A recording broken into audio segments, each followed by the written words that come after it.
In today's math lesson, we're going to evaluate variable expressions for number sequences. To do this, you will need to calculate the first three values of the given sequence by plugging in a 1, a 2, or a 3 into the expression for n.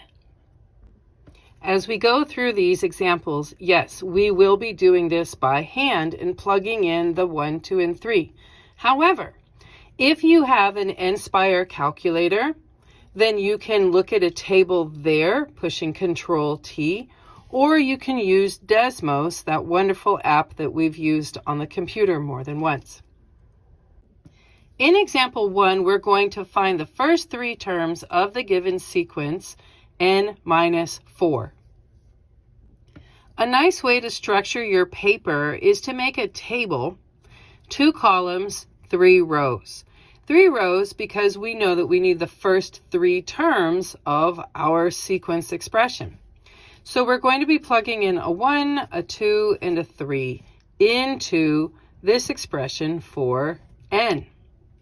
So n minus 4 is what we have to work with, which means we have 1 minus 4. We are going to have 2 minus 4. And we will have 3 minus 4. So those are pretty friendly. Those are easy to work with. So 1 minus 4 is negative 3. 2 minus 4 is negative 2. 3 minus 4 is negative 1. And then you put them into that order of which you acquired them as your final answer. Negative 3, negative 2, and then negative 1. And there you go. In our second example, we're going to find the first 3 terms of the given sequence, 3 times 3 to the n power. Again, organizing our paper with a simple table. We have, again, 3 rows because we have to find the values of what happens when you plug in a 1, a 2, or a 3 into our expression. So this time, our n, our unknown, is the variable. So this is interesting. So let's go plug this in. That means we'll have 3 times 3 to the first power, 3 times 3 to the second power, and 3 times 3 to the third power. So now we know where our variable values came from, where they go in our expression. Let's see. So 3 to the first power is just 3. 3 to the second power, using your order of operations, is 9. And 3 to the third power, again, using your order of operations, is 27. So now we can multiply and finish this out. 3 times 3 is 9. 3 times 9, 27. 3 times 27 is 81. So we'll finish this by writing our final answer in the order that we acquired our values of 9, 27, and 81. And there you go. In example 3, we're going to find the first 3 terms of the sequence 2 times 4 to the n power. If you start this process by organizing your paper with a nice friendly table, it will help make things easier. So we know that we're going to have to find the first 3 terms of this sequence. So we have 1, 2, and 3. We have an expression given to us with the variable n as the exponent. So let's go see how that will look. We have 2 times 4 to the first power, 2 times 4 to the second power, and 2 times 4 to the third power.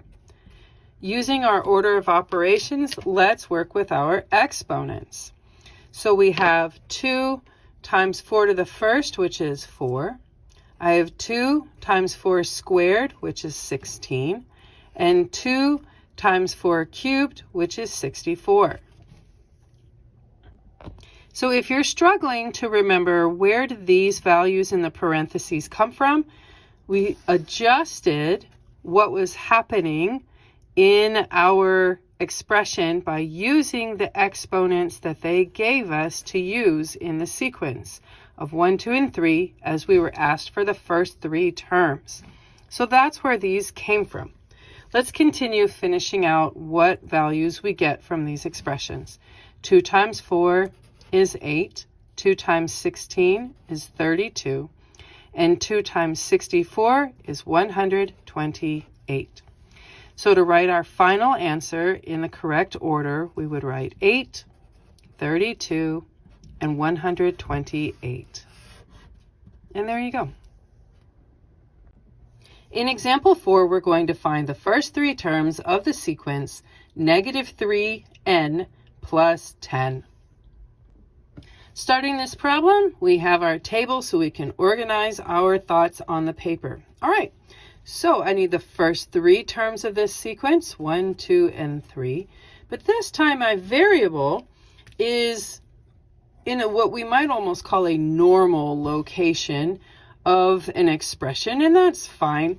We're going to be plugging in these values 1, 2, and 3 here, remembering that a variable and its coefficient, a letter and a number, side by side, they are multiplying. So let's go see what happens. We have -3 times 1 plus 10. We have -3 times 2 plus 10. And we have -3 times 3 plus 10. Order of operations. Order of operations tells us that we need to multiply first. So let's go ahead and do that. -3 plus 1, -3 plus 10.